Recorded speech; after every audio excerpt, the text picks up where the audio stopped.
Bonjour et bienvenue dans votre revue de presse de ce mardi 2 juin 2020.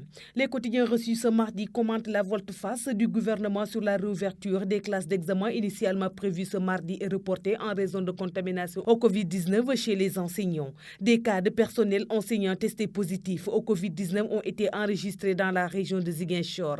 C'est pourquoi le président de la République a décidé de reporter la reprise des cours initialement prévue le 2 juin 2020 afin d'annuler tout risque de propagation du virus dans l'espace scolaire, a annoncé lundi le ministre de l'Éducation nationale Mamadou Talla dans un communiqué. La rentrée des classes d'examen CM2, 3e et terminale et des écoles d'enseignement technique et professionnel devrait permettre aux élèves concernés de se présenter aux examens scolaires et académiques dans les prochains mois. Les enseignements scolaires, techniques, professionnels et universitaires sont suspendus depuis le 16 mars en raison de la pandémie de coronavirus qui continue de se propager au Sénégal, faisant 42 morts. Près de 4000 cas de Covid-19 ont été recensés par le ministère de la Santé.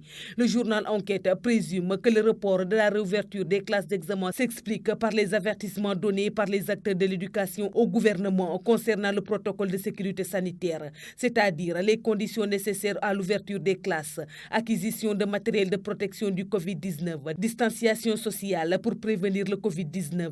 Macky Sall semble avoir écouté les mises en garde des parents d'élèves, ajoute Enquête, rappelant que certaines familles n'attendaient pas à envoyer leurs enfants dans des écoles où les conditions nécessaires n'étaient pas réunies pour se protéger de la maladie à coronavirus. Ce sont les résultats des tests effectués sur des enseignants revenus à Ziguinchor qui ont fait peur au président de la République au point de reporter la reprise des cours prévue mardi 2 juin, fait remarquer l'AS. Le président de la République a chamboulé totalement l'agenda scolaire, ajoute-t-il. En raison de cette volte-face, le ministre de l'Éducation nationale doit démissionner, soutient Dambodj, dirigeant d'un syndicat d'enseignants. Avant le report de la réouverture des classes, c'était déjà le fiasco. Nous n'attendions à ce qu'on montre à la face du monde que le Sénégal n'était pas prêt pour la reprise des cours. Le dispositif dont le ministre de l'Éducation parlait n'était pas prêt, argue M. Mbodj, cité par la Tribune. La véritable raison du report, c'est que les écoles n'ont pas reçu les équipements prévus pour le protocole de sécurité sanitaire, soutient le syndicaliste qui dément l'argument invoqué par le gouvernement pour reporter la réouverture des classes d'examen. Il a fallu une dizaine de cas asymptomatiques enregistrés à Ziguinchor pour que le chef de l'État recule, souligne le Témoin quotidien.